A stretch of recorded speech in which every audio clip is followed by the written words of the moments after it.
Bonjour à tous et bienvenue sur Copo & Co. Vous l'avez vu dans les précédents épisodes, il y a eu beaucoup de gros chantiers qui ont été réalisés, à l'image de la fabrication et de la pose de cette ferme, de la réalisation de cette dalle, magnifique dalle, et aussi de l'isolation du plafond que vous voyez là avec un petit habillage en bois. Mais on est loin d'être en mesure de pouvoir de nouveau remettre les machines, les établis dans l'atelier, parce qu'il y a encore beaucoup de choses à faire, et c'est notamment au niveau des murs. Vous le voyez ici, quand on a cassé, et bien voilà, les parpaings ont été mis à jour, il y a des gros trous.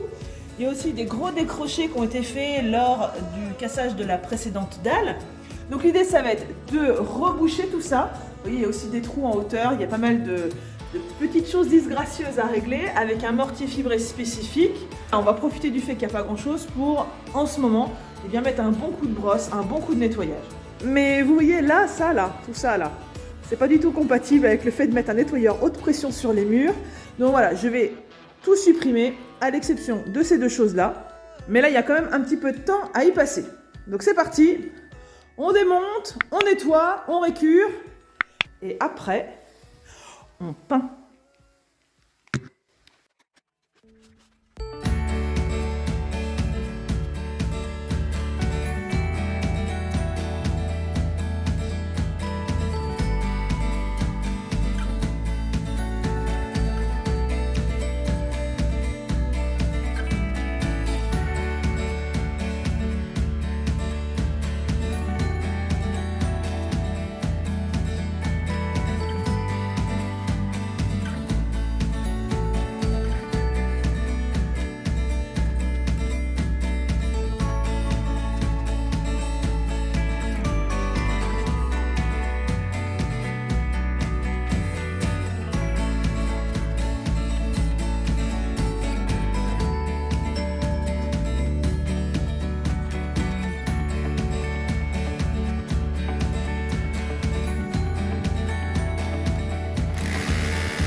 Mais pourquoi ce tuyau d'eau, me direz-vous?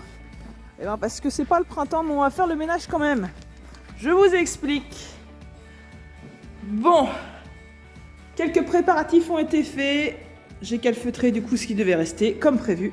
Le mur de French Split, le petit lavabo et le compteur. Et j'ai aussi protégé le bas de mes plafonds. En tout cas tout ce que j'ai pu. Pourquoi ça? Eh bien parce que, bien entendu, ça va protéger quand je vais peindre, mais surtout ça va protéger aussi quand je vais nettoyer mes murs. Car comme vous le voyez sûrement, c'est pas hyper ragoûtant, voilà, c'est normal.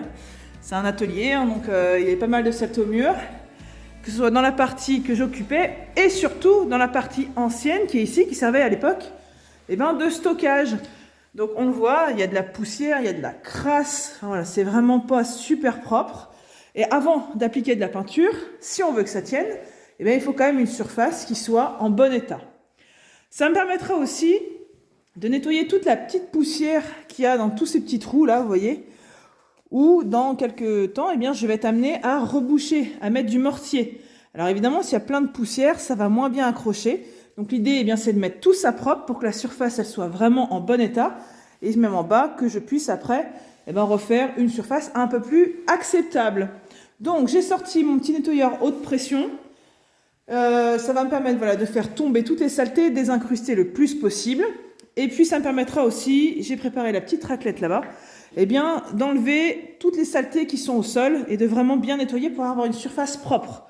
Propre, mais qui ne sera pour autant pas suffisante pour la peinture, parce que vous le voyez peut-être ici, je vais vous approcher, on a toute la laitance qui a tendance un petit peu à se décrocher. Et ça va pas être terrible sous la peinture. Donc l'objectif, évidemment, aujourd'hui, ça va notamment être de faire tomber définitivement toutes les saletés qui seraient au mur, de pouvoir enlever tous ces petits résidus qui, pour l'instant, jonchent un petit peu le sol.